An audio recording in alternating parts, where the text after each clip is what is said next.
예수님의 비유 5번째 시간입니다. 지난주에 이어서 마태복음 21장, 22장에 등장하는 3개의 연속된 비유들 가운데 오늘 마지막 비유를 통해서 하나님의 말씀을 나누겠습니다. 이 비유는 흔히 이제 혼인잔치의 비유다라는 제목으로 불리우는 잘 알려진 비유입니다. 지난주에 말씀드린 대로 예수님께서 이 비유를 사복음서에서 연속적으로 등장시키는 경우 그 비유들이 복수이기는 하지만 내용에 있어서는 일관된 한 가지 주제를 다루고 있는 경우가 상당히 많습니다. 따라서 같은 주제의 비유이기는 하지만 앞에 비유의 모호한 부분을 뒤에 있는 비유가 더 명확하게 풀어주기도 하고요. 또 그 주제에 대한 것을 앞의 비유보다 더 깊고 풍성하게 전달하고 있기 때문에 이 사실을 알고 있으면 공간복음서에서 등장하고 있는 일련의 비유 모음들에 대해서 함께 읽고 이해하는데 많은 유익을 줄 수 있습니다. 그래서 어떤 모호한 내용이 비유 가운데 등장을 하면 이런 일련의 비유들이 연달아 나올 때요, 그 비유 자체에서 해결을 못할 경우 다음 비유를 좀 참고를 하면 그 내용들을 더 정확하게 이해를 할 수 있습니다. 그래서 전후의 위치에 있는 비유들을 잘 파악을 하고 이해를 하면 모호한 부분들을 훨씬 더 명확하게 이해를 할 수 있는 거죠. 해석을 할 때 참고를 할 수 있는 겁니다. 오늘 비유를 시작하는 도입에 있어서 마태복음 22장 1절에 예수께서 다시 비유로 대답하여 이르시되라고 했습니다. 대답했다라고 이야기를 하죠. 이 비유는 예수님께서 다시 대답하셨다라는 걸로 시작을 하고 있는데, 그럼 뭐에 대한 대답이에요? 그러니까 이 비유를 그냥 말씀하신 것이 아니고 대답했다라고 하잖아요. 근데 누구랑 대화하는 상황도 아니었잖아요. 바로 위를 보면. 하지만 21장 23절에 보면 대제사장들과 그리고 백성의 장로, 바리새인들이 나와서 도대체 당신이 무슨 권위로 이런 일을 하느냐, 여기에 대한 대답으로 예수님께서 24절에 예수께서 대답하시되라고 나와 있죠. 그리고 두 개의 비유가 연달아 나오고 또 여기 오늘 우리 본문에서 예수께서 대답하시되라고 나온 것입니다. 따라서 두 아들의 비유, 악한 포도원의 농부 비유, 그리고 오늘 혼인잔치 비유, 이 세 가지 비유는 모두 다 대제사장들과 바리새인들에게 직접적으로 하시는 말씀이라는 것을 참고해야만 됩니다. 마태복음 21장 45절 46절에서도 오늘 본문 바로 위입니다. 이 사실을 분명히 밝히고 있죠. 대제사장들과 바리새인들이 예수의 비유를 듣고 자기들을 가리켜 말씀하심인 줄 알고 잡고자 하나 무리를 무서워하니 이는 그들이 예수를 선지자로 알미었더라. 그러니까 앞에 두 비유를 듣고 이거 지금 우리 이야기하는 거잖아 라고 본인들이 느꼈다는 거죠. 그래서 그들에게 또다시 대답으로 오늘 세 번째 비유를 하시고 계시는 겁니다. 대제사장들과 바리새인들에게 그 내용을 보겠습니다. 마태복음 22장 2절, 천국은 마치 자기 아들을 위하여 혼인잔치를 베푼 어떤 임금과 같으니. 자, 예수님은 여기서 오늘 비유에서 천국을 자기 아들을 위하여 혼인잔치를 베푼 어떤 임금과 같다라고 비유를 하십니다. 여기서 그 임금이라고 하는 것은 당연히 하나님을 의미하고요. 그리고 그 자기 아들은 예수님 자신을, 하나님의 아들이신 예수님 자신을 의미하는 거죠. 예수님께서 지금 천국에 대해서 이야기를 하시면서 혼인잔치라고 하는 이 내용을 끌어들이셔서 비유를 하시는데, 예수님께서 여기서 말씀하시는 혼인잔치란 무엇일까요? 결혼이니까 결혼식 때 하는 잔치, 파티, 그렇게 생각을 할 수 있지만 예수님께서 단순히 그냥 아들의 결혼식, 왕의 아들의 결혼식을 의미하시는 것이 아닙니다. 물론 여기서 예수님께서 분명히 이 혼인잔치를 베푼 임금이라고 분명히 말했기 때문에 혼인잔치지 다르게 생각할 수가 있어? 이렇게 생각하겠지만 그 혼인잔치라고 하는 것 자체가 유대인들에게 의미하는 바는 더 깊은 내용이 있단 말이에요. 여기서 잔치라고 표현된 것은 연회, 뱅킷이라고 하죠. 그냥 단순하게 그냥 잔치상 이 정도가 아니고 굉장히 큰 연회를 이야기하는 겁니다. 그리고 이 연회라고 하는 것은 구약 성경 선지서에서 정말로 많이 등장하는 거예요. 정말 많이 등장하는 개념인데 그것이 구약에서 무엇을 의미하는지 한 곳만 제가 보여드릴게요. 정말로 많이 이야기하고 있습니다. 자, 이사야서 25장 한 군데만 제가 예를 들어서 읽어드리겠습니다. 이사야서 25장 6절에서 12절. 만군의 여호와께서 이 산에서 만민을 위하여 기름진 것과 오래 저장하였던 포도주로 연회를 베풀리니, 이게 이제 하나님께서 이 산에서, 하나님이 거하시는 산, 뭐 구약에서는 예루살렘을 얘기하겠죠. 우리로 치면 새하늘 새 땅, 연회를 베푸신다. 곧 골수가 가득한 기름진 것과 오래 저장했던 맑은 포도주로 하실 것이며, 또 이 산에서 모든 민족의 얼굴을 가린 가리개와 열방 위에 덮인 덮개를 제하시며 사망을 영원히 멸하실 것이라. 주 여호와께서 모든 얼굴에서 눈물을 씻기시며 자기 백성의 수치를 온 천하에서 제하시리라. 여호와께서 이같이 말씀하셨느니라. 그날에 말하기를 이는 우리의 하나님이시라. 우리가 그를 기다렸으니 그가 우리를 구원하시리로다. 이는 여호와시라. 우리가 그를 기다렸으니 우리는 그의 구원을 기뻐하며 즐거워하리라 할 것이며, 여호와의 손이 이 산에 나타나시리니 모압이 거름물 속에서 초계가 밟힘같이 자기 처소에서 밟힐 것인즉, 그가 헤엄치는 자가 헤엄치려고 손을 펴같이 그 속에서 그의 손을 펼 것이나, 여호와께서 그의 교만으로 인하여 그 손이 능숙함에도 불구하고 그를 누르실 것이라. 내 성벽의 높은 요새를 헐어 땅에 내리시되 진토에 미치게 하시리라. 자, 여기서 여호와 하나님이 연회를 베푸시는 것, 잔치를 베푸시는데 기름진 것과 오래 묵힌 포도주를 통해서 준비해서 그것 가지고 연회를 베푸실 거로 예언하고 있죠. 근데 그 연회의 전체 내용들을 읽어보니까 그 이사야가 말하고 있는 하나님께서 베푸시는 연회는 뭡니까? 그냥 단순하게 지금 파티, 연회를 이야기하는 게 아니죠. 그것은 종말론적인 심판을 이야기하는 겁니다. 하나님의 백성을 신원하고 사망을 영원히 멸하시고 얼굴에서 눈물을 씻기신다라고 이야기를 하는 겁니다. 또한 하나님의 백성, 그 백성을 짓밟고 하나님을 대적했었던, 압제했었던, 하나님의 백성을 죽였던 그 악인들을 심판하시는 날이 연회날이란 말이에요. 즉 오늘의 비유는 오늘의 혼인잔치 비유는 혼인을 이야기하는 것이 아니고 그것은 마지막 종말론적인 심판에 대한 이야기를 하고 계시는 겁니다. 오늘 본문 13절에 보면 이것을 분명히 알 수 있죠. 마태복음 24장 13절에 임금이 사환들에게 말하되 그 손발을 묶어 바깥 어두운 데에 내던지라. 거기서 슬피 울며 이를 갈게 되리라. 그렇죠. 이게 연회가 그냥 연회가 아니죠. 혼인잔치는 종말론적인 심판입니다. 바깥 어두운 데에 내쫓기고 거기서 슬피 울며 이를 가는 모습은 최후의 심판의 악인들이 공통적으로 보이는 반응이란 말이에요. 즉 지금 임금의 아들의 혼인잔치 이야기를 한 예수님은 종말론적인 심판에 대해서 이야기하고 계시는 겁니다. 이런 종말론적인 심판과 구원을 의미하는 혼인잔치, 이것이 어디에 나오냐면 정확하게 요한계시록에 이야기를 하고 있죠.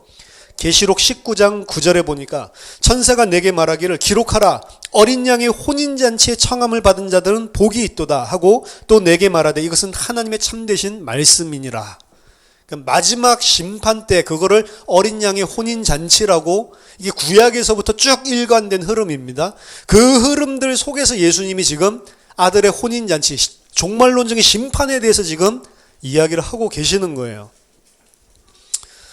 그 종들을 보내서 3절에 그 청한 사람들을 혼인잔치에 오라 하였더니 오기를 싫어하거늘 이라고 했습니다. 여기서 분명히 봐야 되는 것은 그 종들을 보내서 청한 사람들을 혼인잔치에 오라라고 했다는 겁니다. 근데 그들이 오기를 싫어했습니다. 당시의 혼인잔치에 대한 배경을 여러분들이 좀 알면, 그냥 우리나라 같은 경우에 사람들에게, 이 아는 지인들에게 무작정 그냥 청첩장 보내고 올 사람 오고 말 사람 말고 뭐 이거잖아요. 그냥 청첩장 보내는 걸로 끝이잖아요. 하지만 그때 당시는 먼저 초청장을 보내고요, 초대를 하고 그 초청에 응한 사람들, 내가 가겠다라고 한 예약한 사람들, 미국에서 RSVP라고 그러는데 내가 참여할 거면 미리 이야기를 해줘야 돼요. 그 초청에 대해서. 그 사람들을 파악을 해서 예약한 사람들만 오게 돼 있는 거예요. 초청이 오겠다고. 따라서 처음 초청을 받고 자신이 참석을 하겠다고 한 사람을 위해서 그 사람 숫자를 이제 파악을 해서 그 사람들을 위해서 잔치를 베푸는 사람은 음식 그리고 잔치 자리, 규모 이 모든 것들을 다 정하는 거 거기에 맞춰서 철저하게 준비를 하는 것입니다. 따라서 오늘 임금이 종들을 보내서 혼인잔치에 오라고 한 사람들은 이미 임금이 초청을 했던 사람들이고 뿐만 아니라 자기 자신들이 그 잔치에 가겠다고 참가 의사를 밝혔던 사람들이란 말이에요. 내가 거기 가겠다라고 분명히 이야기했었던 약속한 사람들이었습니다. 그래서 그 청한 사람들을 혼인잔치에 오라라고 부르러 종들을 보낸 거예요. 당연한 거죠. 그런데 그들은 자신의 약속을 어기고 혼인잔치에 오기를 지금 싫어했다라고 이야기를 하는 거예요. 그 종들이 그 사실을 알리니까 임금은 거기서 왜 안 오냐 이게 아니고 다시 재차 그들을 종들을 보내서 다시 부르시죠. 4절에 보니까 다시 다른 종들을 보내며 이르되 청한 사람들에게 이르기를 내가 오찬을 준비하되 나의 소와 살찐 짐승을 잡고 모든 것을 갖추었으니 혼인잔치에 오소서 하라 하였더니 그들이 돌아보지도 않고 한 사람은 자기 밭으로 한 사람은 자기 사업하러 가고 그 남은 자들은 종들을 잡아 모욕하고 죽이니 라고 이야기를 합니다. 생각해 보세요. 지금 혼인잔치에 초청하고 있는 사람은 그냥 보통 사람이 아닙니다. 내 친구가 아니고 임금 나라의 임금이라고 이야기합니다. 그런데 그 임금이 초청하는 것을 지금 이 사람들은 거부하고 있는 거예요. 그것만 해도 그때 온다고 약속한 놈들이 안 와 감히 내가 임금인데 일반적으로 세상 임금 같으면 그것만 해도 벌을 줘도 당연한 거고 싼 거죠. 벌을 해도 분명히 괜찮은 상황인데 이 임금은 재차 종들을 보내서 그들에게 구걸하다시피 다시 초청을 하고 있단 말이에요. 그들을 표현할 때 반복적으로 청한 사람들이라고 딱 표현을 하죠. 예수님이. 그것은 이 임금이 이미 그들을 초청했고 그들은 당연히 참석하겠다고 했던 자들이라는 것을 강조해서 지금 보여주고 있는 것입니다.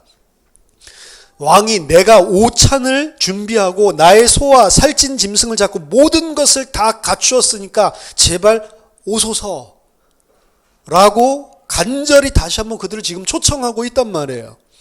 이것은 일반적으로 임금이 초청하는 모습이 아닙니다. 그렇죠? 임금은 절대로 그렇게 구걸하듯이 초청하지 않는단 말이에요. 여기서 어느 정도로 이 혼인잔치를 기대하고 임금이 준비를 했냐면 아리스톤, 오찬, 아침 식사를 지금 준비했다고 하는 거예요. 여러분 그날을 얼마나 기다렸는지 여기를 보고 상상을 해야 됩니다. 여러분 결혼식 하는데 아침부터 준비해가지고 손님 많은 사람 있어요? 보통 결혼 낮에 하거나 뭐 이렇게 하는데 아침부터 손님 올 거를 기대해가지고 다 준비해놓고 이런 사람이 있냐고요. 없지요. 근데 이 주인은 너무 그날이 기다려져서 아침부터 그냥 하루 종일 이 잔치를 베풀 수 있는 모든 것을 다 준비해놓고 기다리고 있었단 말이에요. 떨림으로. 그 잔치에 올 사람들을 맞이하기 위해서 모든 것을 다 준비했다라고 이야기를 합니다. 오기 싫다는 인간들을 위해서 아침 식사부터 차려놓고 그들이 오기를 기다리고 있는 임금의 모습, 그것이 바로 하나님이라는 거예요. 소와 살찐 짐승을 잡고 도살하고 모든 것을 다 갖추었으니 오소서. 이게 임금이 할 짓입니까? 물론 여기서 소와 살찐 짐승이라고 표현되어 있는데 소와 살찐 짐승을 잡고 물론 그냥 많은 고기, 많은 먹을거리들을 풍성하게 준비했다라고 넘어갈 수 있습니다. 하지만 여기서 소를 잡았다라고 하는 동사는 띠오라고 하는 데서 나온 동사인데 이 동사는 희생제물을 바치기 위해서 도살하는 걸 말하는 거예요. 따라서 이 잔치를 위해서 하나님께서 소를 희생제물로 도살하셨다라는 표현을 하고 있습니다. 소는 뭡니까? 출애굽기 32장에 봐도 알겠지만 고대 근동지방의 소는 신, 하나님이에요. 하나님을 상징하는 동물이 소입니다. 그래서 출애굽기 32장에서 모세가 없어지고 우리를 인도하는 여호와 하나님이 어딨냐라고 해서 금기고리들 모아가지고 자기들이 여호와의 형상을 하나님의 형상을 만드는데 그 나온 모습이 황금 송아지였죠. 여로보암도 마찬가지입니다. 여로보암도 북이스라엘 사람들이 예루살렘 남유다로 내려가서 예배드리니까 이러면 마음을 뺏길까 봐 걱정이 돼서 베델과 단에 자기 스스로 예루살렘 아닌 다른 제단을 만듭니다. 그리고 그 제단 위에 하나님을 상징하는 황금 송아지 만들죠. 그러니까 소라고 하는 것은 바로 하나님을 이야기하는 거예요. 소를 희생제물로 삼았다라고 하는 것은 하나님을 희생제물로 삼았다. 뭘 위해서? 이 잔치의 사람들을 초청하기 위해서라고 볼 수가 있는 겁니다. 하나님이 자신이 이 백성들을 혼인잔치에 들어오게 하기 위해서 죽이고 그리고 모든 그 죽음을 통해서 모든 것을 다 준비했으니까 오기만 하라라고 지금 이야기를 하고 있는 겁니다. 바로 예수 그리스도의 십자가의 죽으심을 통해서 완성하신 생명의 연회를 지금 이야기하고 있는 거예요. 그리고 그 연회의 청함을 받고 오겠다고 한 자들과 함께 즐기고 싶어서 하나님은 아침부터 모든 것을 다 준비해 놓고 기다리시는 겁니다. 하지만 정작 그 날이 됐는데 인간들이 아무도 안 나타나는 거예요. 그러니까 애 같아서 종들을 보냈더니 싫다라고 이야기하는 겁니다. 다시 종들을 보내서 내가 소도 잡았고 모든 것들이 다 준비됐는데 내가 내 아들까지 죽이면서까지 당신들이 이곳에 올 수 있도록 모든 것을 다 준비했으니까 혼인잔치에 오소서라고 하는 거예요. 구걸하다시피 아들까지 죽여서 준비한 그 잔치를 구걸하다시피 요청해서 이 사람들을 오라라고 이야기하는 겁니다. 그 임금의 마음을 여러분들이 아시겠습니까? 그런데 그들은 돌아보지도 않았다. 두 번째 가니까 이렇게 이야기를 합니다. 아멜레오라는 거거든요. 아멜레오라는 것은 무시하다, 신경을 쓰지도 않다라고 하는 의미입니다. 자기 독생자를 죽이시면서까지 준비한 그 연회, 그 어린 양의 혼인잔치를 그들은 무시하고 신경 쓰지도 않았습니다. 왜 그렇죠? 이유가 나와 있죠. 이제 자기 밭에 일하러 가기 위해서, 자기 사업 때문에 돈 벌러 가기 위해서 신경을 쓰지 않았고 무시했다라고 이야기합니다. 여러분, 마지막 심판 때는 노아의 심판 때와 같다라고 예수님께서 말씀하셨습니다. 노아의 시대의 사람들이 악하다고 하죠. 그들이 생각하고 계획하는 모든 것이 다 악하고 죄악이 관영했다라고 창세기 6장에서 이야기하죠. 그래서 너무 죄악이 가득 차서 이들 다 죽여버려야겠다라고 이야기하죠. 노아 시대는 엄청 악할 거다. 여러분, 그 노아 시대 그 노아라고 하는 그 영화 있잖아요. 보셨습니까? 거기 보면 사람들이 엄청 포악해요. 막 집단들 이뤄가지고 막 두발가인 막 아래에서 막 사람들 막 죽이고 막 엄청 그 매드맥스에 나오는 그런 그림처럼 이렇게 악한 사람들의 모습을 그려놨는데 그렇게 착각하지 마세요. 노아 시대 사람들이 그런 악한 거 아닙니다. 절대로. 예수님이 마지막 때가 노아의 심판과 같다라고 하면서 뭐라고 이야기하시냐면 마태복음 24장 37절 39절에 노아의 때와 같이 임자의 임함도 그러하리라. 홍수 전에 노아가 방주에 들어가던 날까지 사람들이 먹고 마시고 장가들고 시집가고 있으면서 홍수가 나서 그들을 다 멸하기까지 깨닫지 못하였으니 인자의 임함도 이와 같으리라. 노아 때의 사람들의 관심은 먹고 마시고 장가들고 시집가는 거였단 말이에요. 그냥 그 사람들이 일반적으로 늘상 생각하는 생각, 그리고 늘상 생활하고 있는 생활, 그냥 그거를 열심히 살고 있었던 거예요. 그냥 막 악한 매드맥스처럼 그 영화에 나오는 그런 악한 사람들이 아니고 늘 이 세상에서 늘 우리들이 살고 있는 그 삶을 그냥 살고 있었다고요. 장가가고 혼인하고 일하고 사업하고 돈 벌고 그러고 그냥 있었단 말이에요.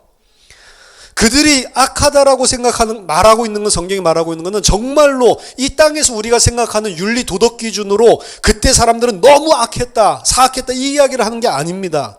그들은 이 땅에서 열심히 살고 성공하고 잘 먹고 잘 살기 위해서 그냥 늘 이렇게 노력하면서 살고 있는 모습인 거예요. 지금 임금의 초청을 싫어하고 거들떠보지 않는 사람들도 마찬가지인 것입니다. 우리가 이 비유를 보면 한눈에 어쩌면 저럴 수 있지, 어떻게 임금이 초청했는데 안 갈 수 있지 라고 생각하겠지만 이것이 우리가 늘 가치로 내 기준으로 삼고 일상생활을 살아가고 있는 모습이란 말이에요. 이걸 매일 우리는 일상적으로 행하고 있는 것입니다. 땅의 것을 힘삼아서 내가 필요한 것을 내가 열심히 하고 사는, 내가 뭔가를 이루고 내가 뭔가가 필요해서 열심히 뛰고 있는 그 모습들. 바울은 그 사람들에게 그들의 신은 배요, 그 영광은 그들의 부끄러움이 있고 땅의 일을 생각하는 자들이다 라고 이야기하면서 그 사람들을 보고 바울은 십자가의 원수다 라고 빌립보서 4장 18절 19절에서 이야기합니다. 늘 생각이 똑같아요. 하나님 모르는 자들과. 먹고 자고 열심히 일하고 자고 열심히 일하고 쉬고 열심히 일하고 놀러가고 그것밖에 관심이, 그게 제일 즐거운 낙이라 그것 때문에 임금의 초청장치 안 가는 거예요. 왜? 나 지금 돈 벌러 가야 되는데, 회사 가야 되는데, 나 지금 밭에 일하러 가야 되는데, 나 지금 시집 가야 되는데, 나 지금 장가 가야 되는데, 나 지금 놀러 가야 되는데, 바캉스 계획 다 했는데, 그것 때문에 임금 거들떠보지도 않고 무시하고 사는 거랍니다. 이게 여기서 말하고 있는 사람들이 악한 사람들이 아니고 우리 이야기예요, 사실은. 근데 여기 나머지 사람들은 정말로 사악한 사람들이 나옵니다. 우리랑은 좀 다른 것 같은 사람들. 6절에 보니까 그들은 그 종들을 모욕하고 잡아 죽였다라고까지 이야기를 합니다. 여러분, 혼인잔치에 가지 않는 것은 좀 이해가 되는데, 내가 일하러 가고 비즈니스 하러 가고 이래서 내가 못 가겠다, 이해가 되는데, 이것은 일반적으로 혼인잔치에 참석하지 않겠다고 하는 자들의 반응치고는 정말 너무 과하고 황당한 거죠. 오라고 보냈더니 그걸 갖다가 잡아 죽여버려요. 그 어떤 나라에서도 혼인잔치에 청하려고 온 종들, 특히 그것도 임금의 종들을 잡아 죽이는 법은 없습니다. 그런 건 생각을 할 수가 없는 거죠. 하지만 이 표현을 통해서 오늘 예수님은 대제사장들과 바리새인들에게 직격탄을 날리고 계시는 거예요. 이 혼인잔치의 비유는 혼인잔치 이야기가 아니고 하나님의 초청을 받고 하나님의 백성이 되겠다고 했었던 그 패역한 이스라엘 이야기를 지금 하고 있는 것입니다. 그리고 그 패역한 이스라엘의 대표로 지금 대제사장들과 바리새인들이 나오는 거예요. 마태복음 23장 29절에 34절에 이 이야기를 분명히, 지금 종들을 잡아 죽인 사람들이 뭘 의미하는지를 분명히 바로 다음 장에서 이야기하고 있습니다. 화 있을진저 외식하는 서기관들과 바리새인들이여, 너희는 선지자들의 무덤을 만들고 의인들의 비석을 꾸미며 이르되, 만일 우리가 조상 때에 있었더라면 우리는 그들이 선지자의 피를 흘리는데 참여하지 아니하였으리라 하니, 그러면 너희가 선지자를 죽인 자의 자손임을 스스로 증명함이로다. 너희가 너희 조상의 분량을 채우라. 뱀들아, 독사의 새끼들아, 너희가 어떻게 지옥의 판결을 피하겠느냐? 그러므로 내가 너희에게 선지자들과 지혜 있는 자들과 서기관들을 보내매 너희가 그 중에서 덜어는 죽이거나 십자가에 못 박고, 그 중에 덜어는 너희 회당에서 채찍질하고 이 동네에서 저 동네로 따라다니며 박해하리라. 자, 오늘 혼인잔치에서 임금의 종들은 바로 하나님께서 이스라엘에게 보내셨던 선지자들을 이야기하는 것입니다. 하나님께서는 그들이 천국 연회에 참석할 수 있도록 그의 종 선지자들을 보내셔서 그들을 계속해서 초청했지만, 그들은 그 종들을 채찍질하고 따라다니면서 박해하고 죽이고 십자가에 못을 박았다라고 이야기를 합니다. 그리고 그 연장선상에서 바리새인들 그리고 대제사장들이 지금 그 일을 하고 있는 걸 이야기하는 거예요. 근데 그 바리새인과 대제사장들은 뭐라고 생각을 한다고요? 옛날엔 내가 살았더라면 나는 안 죽였을 건데, 이렇게 이야기하고 있는 거예요. 옛날에 그 이스라엘 우리 조상들 참 악했구나. 나 옛날에 살았더라면 절대로 이사야 예레미야 절대로 난 박해 안 했을 건데. 우리랑 똑같죠? 난 예수님 안 죽였을 건데. 내가 에덴에 있었으면 내가 선악과 안 따먹었을 건데. 그렇죠? 근데 이 사람들은 어떻게 한 줄 아세요? 하나님이 보낸 종들을 죽인 게 아니고 하나님 자기 아들을 보냈는데 그 아들을 십자가에 못 박아 죽여버렸다니까. 이에 결국 임금이 진노하게 됩니다. 마태복음 22장 7절, 임금이 노하여 군대를 보내어 그 살인한 자들을 진멸하고 그 동네를 불사르고. 여기서도 살인한 자들을 진멸하는 것까지는 이해가 됩니다. 근데 좀 과한 것이 그 동네를 불사른다라고까지 하죠. 이것도 역시 종말론적인 심판을 이야기하는 거기 때문에 그런 거예요. 이 구절에 대해서는 예수님의 신성을 인정하지 않는 이런 자유주의자들, 신학자들은 의구심을 표합니다. 지금 이 악한 자들, 하나님을 대적한 자들을 심판하고 그 도시를 불사른 것은 마치 이 구절에서 이야기하는 AD 70년에 있었던 예루살렘 멸망에 대한 예언같이 보이는 거예요. 그리고 예수님은 어떻게 그 사실을 그렇게 정확하게 이야기를 할 수 있을까? 그거 불가능하다라고 의심하는 겁니다. 따라서 이 말은 예수님이 직접 하신 것이 아니고 후대에 예루살렘이 멸망한 것을 본 자들이 지어서 예수님이 하신 것처럼 삽입한 거라고 주장을 하는 거예요. 그런 식으로 예수님 말씀 이해하는 자들이 바로 오늘 본문에 나와 있는 패역한 자들, 독사들의 새끼라고 하는 거예요. 예수님의 신성을 전혀 인정하지 않는 거죠. 역사적으로 AD 70년에 있었던 예루살렘의 멸망을 목격했던 유대인들에게는 이 지금 오늘 본문에서 말하는 임금이 자기 아들을 보내서 진멸하겠다라고 하는 것과 그 도시를 불살라버리겠다라고 하는 것이 엄청나게 부딪혔을 겁니다. 왜냐하면 유대인들은 AD 66년에서 70년까지 4년 동안 로마를 대항하다가 그 로마의 황제의 아들에게 완전히 초토화됐었거든요. 유대가 로마의 통치를 받기 전에 약 200년 전에 시리아의 통치를 받았었어요. 시리아의 통치를 받았었을 때 그 에피파네스라고 하는 안티오코스 4세가 이 유대인들을 그렇게 잔혹하게 잡아 죽이고 학살을 하고 그것도 이 모자라서 성전에 들어가서 돼지 피를 흘리고 그리고 그걸 가지고 제우스에게 예배를 드렸다고. 돼지라고 하는 것은 아예 키우지도 않을 만큼 부정한 짐승이라고 하는데 그것을 성전에 가지고 들어가서 그런 짓을 했다고. 이것 때문에 촉발된 게 유대가 시리아를 대적해서 일어난 혁명이라고도 이야기를 하고 항쟁이라고도 이야기하는데 마카비 항쟁입니다. 전쟁 영웅 주다스 마카비를 필두로 한 그러니까 마따디아라고 하는 사람이 그 돼지 가지고 제사 드리는 사람을 쳐서 죽여버렸단 말이에요. 그 마따디아가 죽이고 난 다음에 아들이 5명 있었는데 이 아들 5명이랑 같이 로마에 본격적으로 항쟁하는 전쟁이 일어난 겁니다. 근데 그 마카비의 5 아들들 중에 특히 주다스라고 하는 주다스 마카비라고 하는 이 친구가 완전히 전쟁 영웅이에요. 유대 반란군이 시리아를 이 주다스 마카비 중심으로 수차례 이기고 지지를 않아요, 이 사람. 그러니까 몇백 명 가지고 수만 명이랑 싸우고 몇백 명을 가지고 수천 명을 몰살시켜버리고 이런 일을 했단 말이에요. 대단하죠. 300도 아니고. 그러니까 이 안티오코스 4세 중심으로 이런 핍박이 너무 극에 달하니까 어쩔 수 없이 막 밟혀가지고 일어난 게 이 일인데 주다스 마카비가 봉기하고 나서 연승을 거둬가지고 결국에는 나중에는 승리한단 말이에요.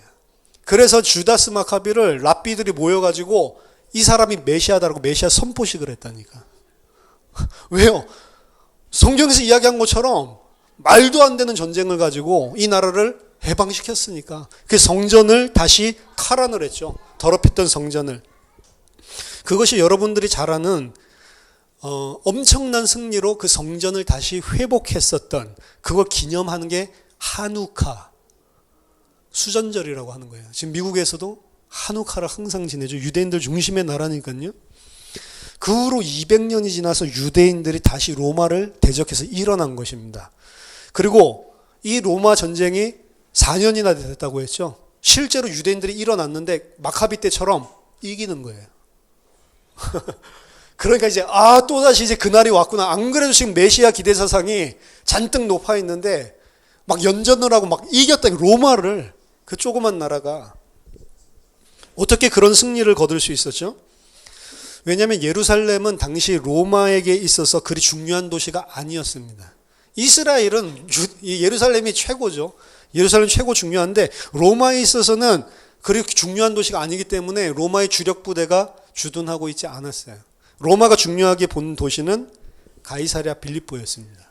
그래서 가이사랴 빌립보의 주력 부대랑 총독 관저랑 모든 것들이 다 집중되어 있었던 거예요. 그래서 예수님이 가이사랴 빌립보에 가서 나를 누구라고 하냐 묻는 게 그런 의미들이 숨어져 있는 겁니다. 하지만 예루살렘은 약간 말하자면 허접한 군사들, 막 방위 비슷한 제가 방위 출신인데 무시하는 건 아니고, 그렇지만 육신적인 다자들이 있는 사람들입니다. 저처럼 눈이 잘 안 보인다든지 고자라든지 뭐 이런 사람들이 방이란 말이에요. 이런 사람들이 부대로 있는 데가 예루살렘이에요. 그러니까 이기죠. 그러니까 이겼던 거예요. 근데 이게 장기화되니까 이렇게 되면은 안 되겠다. 이러면 이제 파장력이, 로마가 통제력을 잃었다라는 파장력이 생기고 다른 민족들도 봉기할 수 있는 이런 위험 요소가 있다라고 생각하니까 상황이 바뀐 거예요. 그래서 예루살렘에서 항쟁이 계속되니까 원래 베스파시안이라는 장군이 그곳에서 이 전쟁을 하고 있었는데, 베스파시안이 나중에 황제가 됩니다. 그러면서 자기와 함께 있었던 디도를 총사령관으로 세워가지고 본격적인 공략이 일어나는 거죠. 그러니까 황제의 아들의 군대가 이제 주력군들을 끌고 본격적으로 전쟁을 한 것입니다. 그래서 예루살렘이 완전히 초토화됐는데요. 황제의 아들에 의해서 예루살렘이 결국은 함락이 됐는데, 이 예루살렘이라고 하는 곳은 제가 한번 설명드렸죠. 다 평지인데 예루살렘만 산같이 서 있어서 구약에서 산이라고 하는 건 거기라고 이야기했죠. 근데 이 산 같은 예루살렘이 천년의 요새예요. 그러니까 그곳에서는.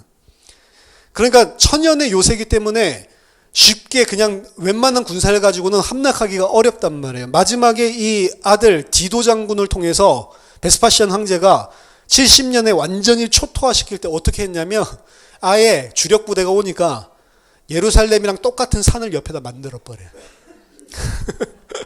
어느 정도인지 대단한 아시겠죠? 산을 똑같은 높이로 만들고 그대로 수레랑 말들 다 끌고 들어가 가지고 진경로를 무슨 성을 부수고 성을 넘어간 게 아니고 산을 만들어서 그냥 도로를 만들고 들어가 버렸다니까. 그렇게 해서 예루살렘을 초토화시켰습니다. 성전에 위에 돌 하나 남지 않는다고 했죠. 유대인들은 워낙 성전을 사랑하니까 성전 돌돌 사이에 황금을 끼워놨다라고 생각을 해가지고 전부 다 그걸 갖다가 하나하나 다 무너뜨린 거예요. 황금이 있을까봐. 사실 아닌데 그냥 소문 듣고 로마 군사들이 왕의 군대가 와서 자신들을 대적한 자들, 살인한 자들을 진멸하고 그 동네를 불사르고 초토한다라고 하는 것을 실제로 1세기에 살았던 유대인들은 너무나 잘 알고 있어요. 유대 항쟁사 요세푸스가 쓴 책을 한번 읽어보시고 엄청 잔인해. 들어갔을 때 그 참혹함이란, 그 안에서 봉기하고 있었던 사람들이 먹을 게 없으니까 4년이나 됐으니까 전쟁이, 이래가지고 서로 아기 뜯어먹고 그러고 있었단 말이에요. 전쟁의 참혹함. 그래서 오늘 내 아기 먹고 내일 네 아기 먹고 이러고 있었다고. 악한 자들과 그들이 힘삼아서 살고 있었던 밭과 사업들의 기반이 되는 모든 도시를 불살라서 초토화시키고, 임금이 이제 또다시 명령을 합니다. 8절에서 10절. 이에 종들에게 이르되 혼인잔치는 준비되었으나 청한 사람들은 합당하지 아니하니 내 거리 길에 가서 사람을 만나는 대로 혼인잔치에 청하여 오라 한데, 종들의 길에 나가 악한 자나 선한 자나 만나는 대로 모두 데려오니 혼인잔치에 손님들이 가득한지라. 자, 여기서 앞에 비유와 나왔던 비슷한 내용들이 다시 등장을 하죠. 전혀 하나님 나라에 들어갈 것에 어울릴 것 같지 않은 자들이, 원래 청한 자들, 원래 하나님 나라에 들어갈 것 같았던 사람들을 대신해서 잔치 자리를 채우게 되고 있는 겁니다. 이제 그 자리에 길에 나가서 만나는 대로 사람들을 청하는데, 그들의 어떤 자격과 조건을 보는 게 아니죠. 악한 자든지 선한 자든지 만나는 대로 전부 다 데리고 와서 혼인잔치에 손님을 가득하게 채우는 겁니다. 같은 비유에서 누가는 그 자격 없는 자들을 이렇게 표현해요. 누가복음 14장 21절에 23절. 종들이 돌아와 주인에게 그대로 가니 이에 집주인이 노하여 그 종에게 이르되 빨리 시내의 거리와 골목으로 나가서 가난한 자들과 몸 불편한 자들과 맹인들과 저는 자들을 데리고 오라 하니라. 종이 이르되 주인이여 명하신 대로 하였으되 아직도 자리가 있나이다. 주인이 종에게 이르되 길과 산울타리로 나가서 사람을 강권하여 데려다가 내 집을 채우라. 잘 아는 본문이죠. 혼인잔치에 원래 청하였던 자들 대신해서 들어온 자들은 여기 보니까 가난한 자들, 몸 불편한 자들, 맹인들과 저는 자들이었습니다. 또한 이들은 원래 혼인잔치에 참여하려고 준비하고 있었던 자들도 아니었고 청함을 받을 만한 그 어떤 메리트도 가지고 있지 않는 자들이었어요. 그들이 혼인잔치에 그 자리를 차지하게 된 것은 단순하게 주인이 명령해서 강권해서 데리고 왔기 때문에 거기 있는 거지 자신들이 원했던 것도 아니고 그걸 갈 수 있을 만한 자격과 조건이 있는 것도 아니었던 자들입니다. 이 구절을 보고 사람들이 거봐 교회에 강권하여 내 집을 채우라라고 했어 라고 이야기하는데 그 이야기하고 있는 게 아니란 말이에요.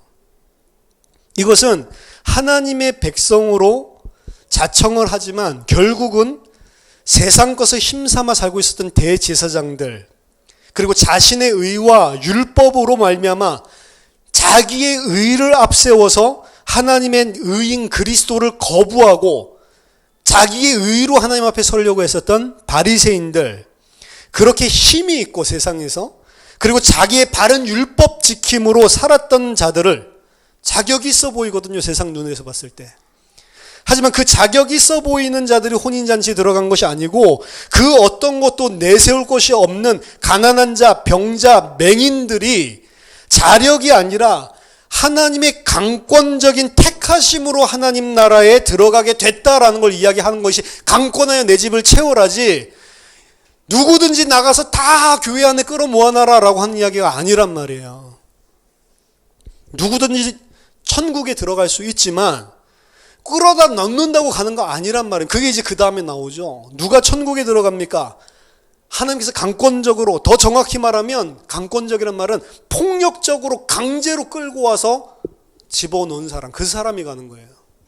마태복음 11장 12절에 세례 요한의 때부터 지금까지 천국은 침노를 당하나니 침노한 자는 빼앗느니라. 아, 천국은 침노한 자일 거래. 우리 열심히 기도하자. 깨끗하게 살자. 힘내자. 천국을 우리도 침노하면서 살자. 아니란 말이에요, 이게. 이 구절은 어려운 난해 구절 중에 하나인데요. 여기서 천국은 침노를 당하나니 라고 하는 단어가 비아제타이라고 하는 동사란 말이에요. 수동태형이에요. 하지만 여러분들이 성경 사전을 찾아보고 헬라어 사전을 찾아보면 이 수동태이기는 하지만 이 단어를 디포넌트 동사라고 이야기합니다. 디포넌트 동사라고 하는 건 뭐냐면 형태는 수동태인데 능동태로 쓰이는 동사를 디포넌트 동사라고 하는 거예요. 그리고 많은 학자들은 이것을 디포넌트로 해석을 해야지 수동태로 하는 것이 틀렸다라고 이야기를 합니다. 그래서 우리들은 일반적으로 그냥 설교를 들어왔을 때 천국이 침노를 당한다 수동태로 다 들어왔고 우리 성경에도 그렇게 해석되어 있으니까 그렇게 하지만 학자들은 거의 10중 8구는 디포넌트 동사로 해석해야 되고 지금 해석들이 잘못됐다라고 이야기를 하는 구절이란 말이에요. 즉 천국이 침노를 당하는 것이 아니고요. 천국이 침노한다는 것입니다. 비에제테라는 동사는 천국이 폭력으로 강제로 빼앗는다라는 의미예요. 이것이 오늘 누가복음에서 사람을 강권하여 내 집을 채운다는 말입니다. 하나님께서 하나님의 택한 백성을 폭력적으로 강권해서 하나님의 백성으로 만들어서 하나님의 연회에 들어오도록 만드신다는 거예요. 왜 이런 과격한 말씀을 쓰십니까? 하나님의 나라, 우리 안에 하나님의 나라가 침공에 들어오면 우리는 나의 모든 것, 내가 힘삼아서 살았던 이 세상의 모든 것, 나의 자아, 이 전체를 다 부정당하고 다 빼앗긴단 말이에요. 그걸 부인하고 그걸 내려놓도록 하나님이 은혜인데 강권해서 나를 끌고 가서 그 연회에 참여할 자로 만드십니다. 그래서 성령이 인도한다, 아고를 끌고 간다, 잡아서 감옥에 가두는 단어를 썼다라고 이야기했죠. 따라서 천국은 내가 쌓아올린 공덕이나 행위로 가는 것이 아니고 오히려 나를 부정하고 나를 부정당하고 내 자아가 털리고 그리스도에 의해서 부서진 자들이 오히려 들어가게 된 거예요. 그리고 그 사람들은 육식적으로 본다면 대제사장들처럼 이 세상의 명예와 권력을 가지고 있는 것도 아니고 바리새인들처럼 그렇게 반듯한 삶을 살고 깨끗한 윤리 도덕적으로 고상한 삶을 살고 있는 자들도 아닌 것입니다. 오히려 그 사람들은 육신적인 눈으로 봤을 때 가난하고 몸 불편한 자들, 이전 성경계에서는 병신들이라고 해놨어요. 몸 불편한 자들, 병신들, 저는 자들, 맹인들이 그 자리로 강권적으로 들어가게 되는 것입니다. 그런데 오늘 비유 마지막 부분에 그렇게 강권적으로 들어가는 건데 예기치 못한 사건이 한 가지가 발생을 합니다. 11절 13절 임금이 손님들을 보러 들어올새 거기서 예복을 입지 않은 한 사람을 보고 이르되 친구여 어찌하여 예복을 입지 않고 여기 들어왔느냐 하니 그가 아무 말도 못하거늘 임금이 사원들에게 말하되 그 손발을 묶어 바깥 어두운 데 내 던지라 거기서 슬피 울며 이를 갈게 되리라 하더라. 강권하여 내 집을 채우고 아무 자격 없는 자를 강권해서 데리고 온 거잖아요. 그 집을 채운 자들은 분명히 선인이나 악인이나 가리지 않고 내가 가지고 있는 어떤 그 사람들이 가지고 있는 메리트가 아니라고 이야기했는데 그 아무 의가 자기 것이 아닌 상관없는 자들을 불러다 놓고 가득 채워놓고는 예복 입지 않은 자가 갑자기 등장을 하고 그 예복 입지 않은 자는 결국 하나님 나라에서 쫓겨나서 심판을 받는 자리에 떨어지게 되는, 이게 뭐가 지금 모순이 있지 않습니까? 이거 신학적인 텐션이라고 이야기하는데 우리의 의로 하나님 나라에 들어가는 것이 아니고 자기 의를 가지고 들어가려고 자기 의를 의지했던 바리새인들 천국에 갈 수 없다라고 일관되게 이야기를 하고 있는 것 같은데 갑자기 결론 부분에 와서 이런 장면이 등장을 하고 있는 거예요. 따라서 이 구절 또한 비유 해석에 있어서 난해 구절 중에 하나입니다. 그리고 많은 목사님들이 이 구절을 두고 어떻게 말하냐면 구원은 하나님이 택하시기는 했지만 우리가 정말로 하나님이 택하심을 받은 은혜를 받은 사람이 맞다면 우리는 예복을 입어야 한다라고 강조하는 것입니다. 그렇지 않으면 마지막에 가서 결국 천국에 들어가지 못하고 쫓겨나는 일이 생긴다는 거예요. 천국에서 탈락되고 말 것이다. 이런 일이 발생한다라고 말하는 겁니다. 하나님께서 은혜로 행하시는 부분이 있지만 우리가 반드시 하나님의 백성으로 행해야 될 부분을 보여주는 긴장에 대해서, 텐션에 대해서 이야기하는 거다.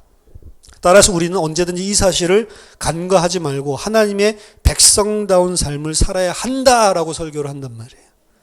그러면서 혼인잔치에 참여한 성도들의 모습을 계시록에서 찾아서 이걸 서포트까지 합니다. 계시록 19장 7절 8절 우리가 즐거워하고 크게 기뻐하며 그에게 영광을 돌리세 어린 양이 혼인 기약에 이르렀고 그의 아내가 자신을 준비하였으므로 그에게 빛나고 깨끗한 세마포 옷을 입도록 허락하셨으니 이 세마포 옷은 성도들의 옳은 행실이로다. 여기 보면 그의 아내가 자신을 준비했다라고 계시록에서 이야기하죠. 아내는 성도 이야기하잖아요. 교회를 이야기하죠. 아내가 자기 스스로 준비했다라고 나오죠.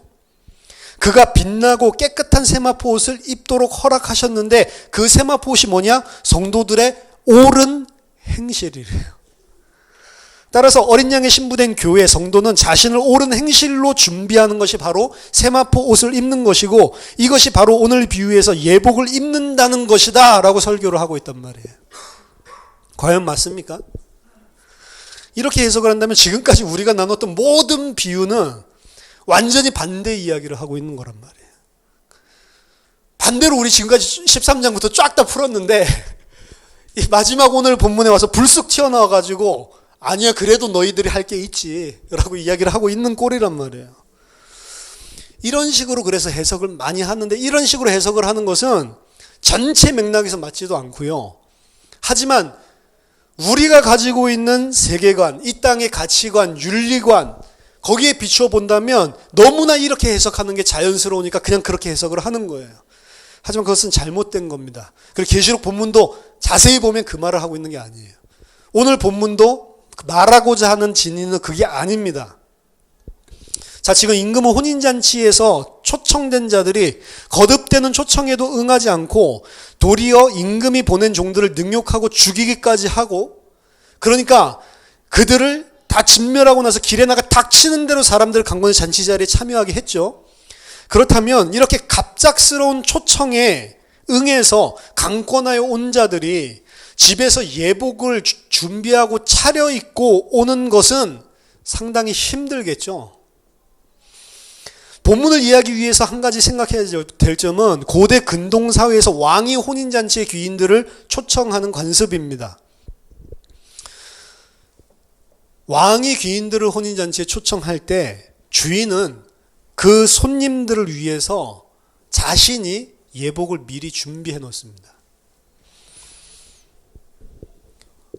우리가 생각하는 결혼이랑 생각하면 틀려요. 미국에서는 결혼할 때 어떻게 하냐면 신랑 쪽 친구들 몇 명이랑 신부 쪽 절친들 몇 명이 들러리를 쓰거든요. 그 사람들 중에 한 명이 부케도 받고 그 사람들 예복을 다 입어요. 완전 드레스로 빼입고 아름답게. 남자도 턱시도랑 완전히. 누가 준비하죠? 스스로 준비 안 해요. 결혼하는 사람들이 빌려주고 하는 거예요. 예? 야, 네가 네 돈 주고 턱시도 해가지고 내 들러리서 그러는 게 아니라 결혼하는 사람이 쏘는 거라고, 친한 친구들한테. 또 이제 그 안에서 선남 선녀들이 모였으니까 또 썸띵이 일어나고 또 결혼하고 뭐 이런단 말이에요. 마찬가지로 고대사에서 왕이 혼인잔치를 열고 귀인을 초청할 때 그 사람들이 혼인잔치에서 입어야 될 예복을 누가 준비하냐면 왕이 준비를 한다고요. 그러니까 오늘 잔치에 급작스럽게 초청된 모든 손님들은 각자 집에 가서 오늘날 양복을 차려입고 온 게 아니고요. 예복 입고 있는 자들은 그를 위하여 임금이 준비해 놓은 예복을 받아서 입고 잔치에 들어간 거란 말이에요. 그 예복을 내가 준비한 것이 아니고 왕이 준비한 것입니다. 따라서 우리는 지금 잔치에 들어와 있는데도 예복을 입고 있지 않은 사람을 새로운 각도에서 유주얼 서스펙트, 새롭게 이 사람을 의심의 눈초리로 바라봐야 된다니까. 왕이 다 준비했는데 지금 안 입고 있단 말이에요, 그 옷을. 그럼 무슨 옷 입고 있어요? 지 옷 입고 있는 거지 그냥. 왜 이 사람은 혼인잔치에 왔는데도 불구하고 왕이 준비한 예복을 입고 있지 않았을까요? 설교자들은 혼인잔치에 어울리지 않는 남루한 복장을 그대로 하고 있는 예복을 입지 않은 한 사람을 떠올리게 만듭니다. 그렇죠? 하지만 내 생각에는 그 반대예요. 이 사람이 왕이 준비한 혼인 예복을 입지 않은 이유는 그 자신이 지금 입고 있는 옷이 왕이 준비한 옷보다 더 화려하고 더 아름다운 옷이기 때문에 입고 있는 거예요.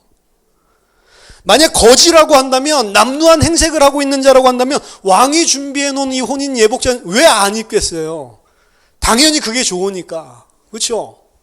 왜 시장에서 파는 거 옷 입고 있는 사람이 나이키를 주면 안 입겠냐고. 더 좋은데. 근데 내가 막 루이비통 뭐 이런 거 가지고 있는데 막 나이키 가방 주면 안 한다니까. 안 그래요? 이 사람은 자신이 준비한 것이, 옷이 왕이 준비한 것보다 훨씬 더 좋았기 때문에 왕의 예복을 거절한 거란 말이에요. 따라서 그가 왕의 예복을 거절했다는 것은 그냥 단순한 것이 아니고 왕의 호의를 쓰레기로 만들어 버린 거예요. 무슨 왕이 이런 거 가지고 나한테 선물해 감히? 왕은 성실껏 이 잔치를 위해서 준비했다고 자기 아들까지 죽이면서 아침부터 준비했는데 그렇게 준비한 왕의 준비가 이 사람 볼 때는 아니 나 지금 이거 입으라는 거야? 이렇게 보는 사람이 거기에 들어가 있는 거라니까요. 대단한 행색을 하고 내가 지금 이따위 옷 입고 그걸 군번이야? 뭐 우리들이 많이 표현하잖아요. 왕을 지금 무시하고 있는 겁니다. 내가 지금 이따위 예복 입을 사람이야? 어떻게 나한테 이걸 입으라? 참. 옷은 무엇이라고 아까 계시록에서 말했죠? 성도들의 옳은 행실이라고 이야기했습니다. 그 성도들의 옳은 행실은 누가 준비하는 것이라고요? 하나님께서 준비하시는 것이라고요. 그럼 그 옳은 행실은 뭐죠? 가인과 아벨에 대해서 말씀 전하면서 무엇이 선을 행하는 것인지 제가 말씀드린 적이 있고요. 또 바로 지난주에도 행함이 없는 자에 대해서 말씀을 나누면서도 그 행함이 무엇인지에 대해서 제가 말씀드렸습니다. 그 선행은 바로 그리스도께서 십자가를 지시고 죽으심으로 부활하심으로 완성된 하나님의 선을 이야기하는 거예요. 우리 선을 이야기하는 게 아닙니다. 우리가 행해야 될 선은 하나님께서 그리스도를 통해 우리에게 은혜로 허락하신 그 구원, 그 하나님의 의에 전적으로 순종하는 게 우리의 선이지 내가 뭘 잘하는 게 선이 아니라고요. 내 의로 하나님 앞에 가는 그게 선이 아니라니까요. 내 기준을 가지고 선악을 판단해서 행한 나의 선을 가지고 하나님 앞에 이 정도 했으면 됐죠 라고 나가는 게 아니란단 말입니다. 그것은 거꾸로 죄라고 이야기를 하고 있는 거예요. 성경에서. 이 선한 행실은 나를 부인하고 오직 예수 그리스도의 십자가만 의지해서 모든 것이 다 하나님께서 하셔야만 되는 거고 하나님께서 허락하신 것이라고 내 선악 기준을 싹 빼고 어떤 상황에서도 이건 하나님께서 다 허락하시고 절대 주권을 주관하시는 거기 때문에 어떤 환경, 사건, 만남 속에서도 하나님이 다 행하시는 거기 때문에 나는 여기에 대해서 이렇게 해주세요 저렇게 그런 말 할 필요가 없다. 납작 엎드려서 순종하는 걸 보고 선이라고 한다고요. 성경에서 세마포 옷이라고 하는 것은 여기 보니까 계시록에서는 그것을 빛나고 흰 세마포 옷이라고 이야기를 했는데 빛나고 깨끗한 옷이기는 하지만 그 세마포 옷, 성경에서는 그 세마포 옷이 사람 죽었을 때, 곡할 때, 그리고 회개할 때 입는 옷이에요. 천국은 우리 속에 침공해서 하나님의 나라가 들어와서 우리 속 안에 있는 것을 우리 자신이 무엇인지를 드러내고 폭격하고 우리 자신을 해체시키고 오직 우리 안에 너희는 죽고 그리스도만 사시도록 그 우리 자신으로 점철되어 있는 우리를 그렇게 변화시키는 게 천국이 우리를 침노해서 강권적으로 그 잔치에 데리고 가는 거란 말이에요. 따라서 그 과정에서 우리는 나로 너무나 점철되어 있기 때문에 우리는 그것이 파괴되고 그것이 무장해제될 때 고통스럽고 아픈 거란 말이에요. 하지만 나를 그렇게 완전히 부인하고 내가 죽고 그래서 세마포 옷을 입고 있는 거라니까. 내 안에 그리스도께서 내 안에 사시는 삶, 예수 그리스도의 십자가, 나의 십자가를 지고 예수를 쫓아가는 삶, 그게 성도란 말이에요. 그게 천국잔치에 들어갈 자들입니다. 그 자들은 뭐로 옷을 입었다고요? 그리스도로 말미암아 나에게 준 세마포 옷을 입는 거라고요. 지금까지 내가 기댔던 이 세상의 모든 것들 그리고 내가 의지했던 모든 나의 모습들을 부인하고 그리스도만 의지하는 삶으로 바뀌어가는 것입니다. 따라서 이 성도들이 입은 그 흰 옷, 세마포 옷은 그들 자신을 죽고 그들 자신을 부인하고 오직 그리스도만 의지한 자다라는 것을 상징하는 게 세마포 옷이란 말이에요. 교회 신부가 그거를 스스로 준비하는 게 아니고 그것조차도 하나님이 은혜로 우리 속에 임하셔야지만 가능한 것이란 겁니다. 본문에서 밝히고 있지 않는데요. 오늘 혼인잔치에서 임금이 준비해둔 옷이 저는 아마 이 세마포 옷이 아닌가라고 상상을 해봅니다. 그러니까 그것은 화려하지도 않고요. 우리가 생각하는 혼인잔치라는 기준에서 본다면 말도 안 되는 옷을 준비한 거죠. 그러니까 그 예복을 보고 이 사람은 무슨 잔치에서 이런 옷을 입어? 내가 입고 있는 명품 옷이 훨씬 더 좋은데? 안 입는 거예요, 세마포 옷을. 자신의 옷이 훨씬 더 화려하고 더 좋고 더 잔치에 더 잘 어울릴 것이다 라고 자신이 판단한 거죠. 선악 기준을 가지고. 이 사람은 여전히 자기 자신을 부인하지 않고 자신의 선악 기준을 내세워서 하나님을 판단하고 있는 죄인인 것입니다. 자기 자신의 기준에 아무리 잘 맞게 행동하고 선을 행한다라고 하더라도 그래서 이런 식으로 아무리 선을 행해도 그건 하나님 보실 때 가치 없는 것입니다. 이사야서 64장 6절 무릇 우리는 다 부정한 것 같아서 우리의 부정한 자 같아서 우리의 의는 다 더러운 옷 같으며 우리는 다 잎사귀같이 시들므로 우리의 죄악이 바람같이 우리를 몰아가나이다. 우리의 의는 다 누더기 옷 같다라고 성경이 분명히 이야기합니다. 따라서 본문은 이제 우리가 구원받았으니 이제 우리의 삶도 중요하다. 하나님의 은혜로 구원 주셨으니까 마땅히 우리도 거기에 걸맞는 삶을 살아야 한다는 것이 아닙니다. 그것을 보고 성령으로 시작했다가 육신으로 마친다라고 이야기하는 거예요. 그렇게 행함을 강조하면서 이 설교를 끝맺으니까 막상 이 비유의 마지막 결론에 나오는 14절이 또 이해가 안 되는 거예요. 14절 청함을 받은 자는 많되 택함을 입은 자는 적으니라. 이 택함을 입은 자는 적으니라 라고 했는데 적으니라가 아니고요. 원래 뜻은 택함을 입은 자는 거의 없느니라. A few가 아니고 few란 말이에요. few. A few는 뭐고 few는 뭐야? 뭐 그렇게 생각했어요. A few는 조금 있다라는 소리고 few는 거의 없다라는 소리. 청함을 받은 사람들은 많은데 택함을 입은 자는 적으니라. 그 택함을 입은 자는 누구죠? 예복 입고 지금 잔치에 와 있는 사람. 누가 자신이 입고 있던 옷을 다 버리고 왕이 준비한 세마포 옷을 입고 잔치에 참여를 하고 있는가? 그것은 택함을 입은 자였다라는 이야기입니다. 14절에서 청함을 받은 자와 택함을 입은 자를 흑백으로 분명히 구분하고 있습니다. 청함을 받은 자는 본문에서 누구죠? 자기 밭에 볼일 보느라 장사하느라 정신 팔려서 왕의 초청을 거부했던 자들과 마지막에 잔치에 오고 싶다고 해서 그런 마음도 있어서 잔치까지 응해서 오기는 왔지만 왕의 예복을 입지 않고 자신의 화려한 옷을 입고 있었던 그 사람, 이 두 사람이 청함을 입은 자죠. 택함 입지는 못하고 세상에 눈 팔려서 왕의 초청을 거부한 자들은 오늘 비유 컨텍스트에서 누굽니까? 세상 권력, 명예, 부귀를 붙잡고 살았던 대제사장들 이야기하는 거예요. 제가 이야기했죠. 대제사장들이 뭐고 바리새인들이 누군지 이야기 한번 해드렸죠. 지난주인가요? 왕의 잔치에 참여했지만 왕의 예복을 거절하고 자기 생각에 더 화려하고 자신이 생각할 때 이 잔치에 더 걸맞는다고 자기 옷을 입고 있는 사람 누구죠? 바리새인이에요.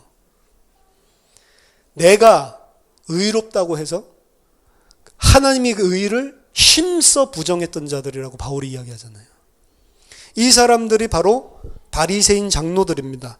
그들은 이 세상의 권력 유지하기 위해 혹은 자신의 의를 무너뜨리지 않기 위해서 그것들을 다 내려두고 오라고 지겹게 따라다니면서 초청하고 있었던 왕의 종들을 다 죽여버린 거예요. 이 자신들은 전부 청함을 받았지만 자신들의 선악 기준으로 그 왕을 무시한 사람들입니다. 자기가 의롭다 하여 하나님의 의인 그리스도를 힘써 부인한 자들이었습니다. 오히려 택함을 받은 자들은 이 세상의 권세도 부귀도 없고 자신의 의를 내세울 것도 하나도 없는 병신들. 이 사람들이 자기의 모든 것을 다 두고 왕의 아들의 혼인잔치에 와서 왕이 준비하신 세마포 옷을 입은 것입니다. 그것이 성도들의 옳은 행실이란 말이에요. 이 자들을 오늘 마지막에 누구라고 방점을 찍고 있습니까? 바로 택함을 입은 자다라고 이야기하고 있는 것입니다. 그들이 잘해서가 아니에요. 이 일을 할 수 있는 자들은 창세전에 영세전에 이미 하나님께서 택하신 자들인 겁니다. 하나님께서 하나님의 이름인 그리고 하나님의 이름과 그리고 어린 양의 이름을 창세전에 그 머리 이마에 찍어둔 자라고 계시록에서 이야기했죠. 그 사람들만 들어갈 수 있는 거예요. 내가 뭘 잘하는 게 아니고. 하나님께서 창세전에 영세전에 이미 택한 자들입니다. 그 자들만 혼인잔치에 참여할 수 있는 거예요. 그리고 그 사람들은 그들의 행위가 세마포 입음으로 드러나는 거예요. 누가 택했는지 안 택했는지 우리는 잘 알 수 없습니다. 하지만 그 사람이 택한 자가 맞다면 그 사람의 삶은 세마포 입는 삶이에요. 나를 부인하고 이 세상의 것들을 내려놓고 내 의에 의지하지 않고 오직 하나님이 준비하신 세마포 옷을 입는 사람들. 그 사람들만 혼인잔치에 가는 겁니다. 그래서 그들의 삶은 이 땅에서 세마포 입음으로 슬픔으로 눈물로 나타나는 거예요. 이 땅에서 고난을 당한단 말입니다. 나를 부인당하고 나를 해체당하는 게 힘들단 말이에요. 그래서 고난당하고 눈물을 흘리는, 그래서 그 눈물을 씻어주는 겁니다. 자기를 완전히 부인하고 하나님의 의, 그리스도만 의지하는 겁니다. 이 땅의 모든 힘삼아 살아왔던 것들 다 박탈당해서 슬픔과 아픔에 얼룩진 세마포 옷을 입고 울고 있지만 그 세마포 옷이야말로 하나님 앞에서 빛나고 깨끗한 옷이라고 계시록에서 말하고 있는 거예요. 저와 여러분들이 정말 하나님의 은혜와 사랑 속에 진리를 알고 세마포 옷 입고 하나님의 혼인잔치에 초청받는 그런 귀중한 은혜를 누리시길 예수 그리스도 이름으로 축복합니다. 기도하겠습니다. 하나님 감사합니다. 당신의 아들까지 죽이시면서까지 우리를 위해 혼인잔치를 준비하심을 감사드립니다. 그 사랑과 은혜 너무나 크고 우리가 감당할 수 없는 것이기에 하나님 우리 자신을 완전히 부인하고 그 세마포 옷 입고 하나님 앞에 서는 자들 다 될 수 있도록 하나님 진리를 깨닫게 해 주시옵소서. 예수 그리스도 이름으로 기도하옵나이다. 아멘.